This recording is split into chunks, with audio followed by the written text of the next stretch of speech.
Ang susunod na programa ay rated PG. Patnubay at gabay ng magulang ay kailangan sa mga batang manonood. Narito ang mga may init at humahataw na balita. Ang balita. At sa police report, isang dating ministro ng Iglesia ni Cristo na lumipat sa ang dating daan, pinagbabaril ng mga hindi pa nakikilalang sospek.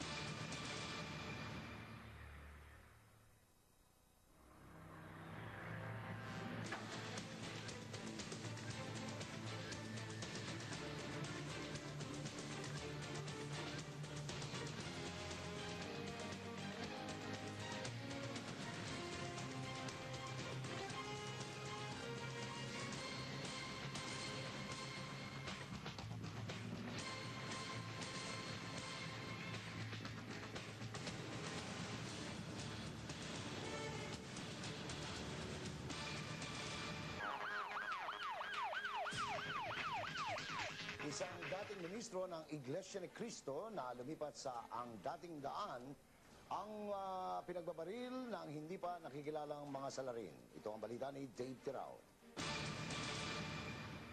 na tama ng bala ng 9mm caliber pistol sa ulo at katawan ang naging sanhi ng agarang pagkamatay ng The X-Man host ng UNTV na si Marcos Mataro. Ayon sa saksi, bandang alas 10 ng umaga kahapon, habang nag-aabang ng busang biktima na papuntang Maynila, 2 lalaki na may kabataan panggulang ang walang awang bumaril sa biktima. Pagkakyat niya, pagkaupo niya, biglang may pumutok. Nakamotor po yung nakaano sa kanya eh. 2 po, nakatakip po yung muka. Tapos po, pag ano ng motor, para pong nasira. Tapos may dumating pong bus papuntang San Fernando, tapos po biglang sumakay. Baliwag po. Baliwag Transit. Isa si Marcos Mataro sa mga host ng programang The X-Man ng UNTV, kung saan isinisiwalat nila ang mga panluloko at maling aral ng dati nilang kinaanibang relihiyon, ang Iglesia ni Cristo. Ayon kay Ginang Lydia Manuyag, marami na rin umanong natatanggap na banta sa buhay ang biktima. Isa si Ginang Lydia sa mga saksi kung papaanong nakaligtas sa kamay ng mga dating kasamaan sa INC si Mataro sa isang sanay mapayapang pag-uusap sa isang food chain noon sa Pampanga. Bukod dun sa pagbabanta, sunod-sunod na yun eh. Nung nangyari dun sa Jollibee, nandun ako. Bugbog sarado ang mga kasamahan ni Mataro at kinailangan pang dalhin sa ospital at operahan ng iba. Sinubukan nila magsampa noon ng kaukulang kaso, subalit ibinasura lamang ito ng piskal ng Apalit, Pampanga. At laking gulat nila nang mabaliktad ang pangyayari at pinaburan pa ng piskal ang sinampang frustrated murder laban kay Mataro. Kami po yung binugbog, sinaktan, pagkatapos binaliktad po nila. Kami pa po yung idinamanda. Hustisya para sa biktima ang panawagan ng mga kasamahan. Kalinsabay ang panawagan na sana'y bigyang pansin ng otoridad ang patuloy na pagbabanta sa kanilang buhay mula sa mga dati nilang kasamahan sa INC, at naniniwala rin silang may kinalaman ang mga pagsisiwalat ng biktima sa mga katiwalian sa reliyon ang walang awang pamamaslang dito. Dave Tirao para sa UNTV News Worldwide, at ito ang balita. Samantala, maring kinundinan ng Progressive Broadcasting Corporation, UNTV, ang brutal na pagkakapaslang kay Marcos Mataro, isa po sa mga senior host ng palatuntunan dito sa UNTV. Naunang nanawagan na ang himpilan at pangasiwaan ng UNTV kay National Police Chief Avelino Razon Jr. at kay PNP Region 3 Director Errol Pan sa agarang ikalulutas ng naturang kaso.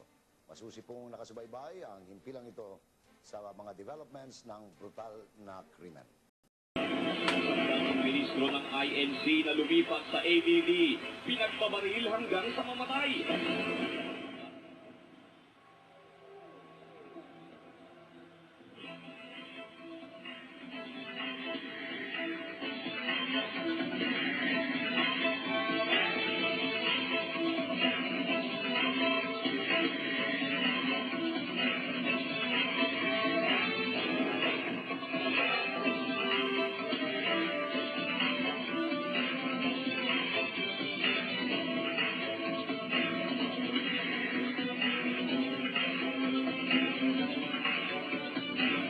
Mula sa loob at labas ng bansa, maghahatid ng pinakasariwang balita. Narito ang Hataw Balita.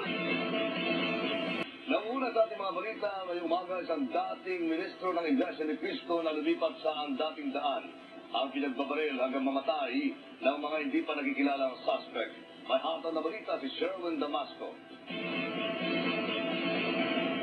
Pinagbabaril hanggang mamatay ang nakilalang biktimang si Marcos Mataro, 39 anyos, habang nag-aabang ito ng bus sa may San Simon Exit, Pampanga, papuntang Maynila bandang alas 10 ng umaga kahapon. Ayon sa nakasaksi, dalawang lalaking sakay ng motorsiklo ang bumaril sa biktima. Pagkaakyat niya, pagkaupo niya, biglang may pumutok. Nakamotor po yung nakaano sa kanya eh. Dalawa po, nakatakip po yung mukha. Tapos po, pag ano ng motor, para pong nasira. Tapos may dumating pong bus papuntang San Fernando. Tapos po, biglang sumakay. Baliwag po. Baliwag transit. Ayun, nung dumating kami, nakita namin nakandusay doon, tapos tumawag kami ng mga pulis. Pagdating ng pulis, ayun inimbestigan ng pulis, tapos tinawagan yung SOCO. Inintay muna namin, hindi namin magalaw doon.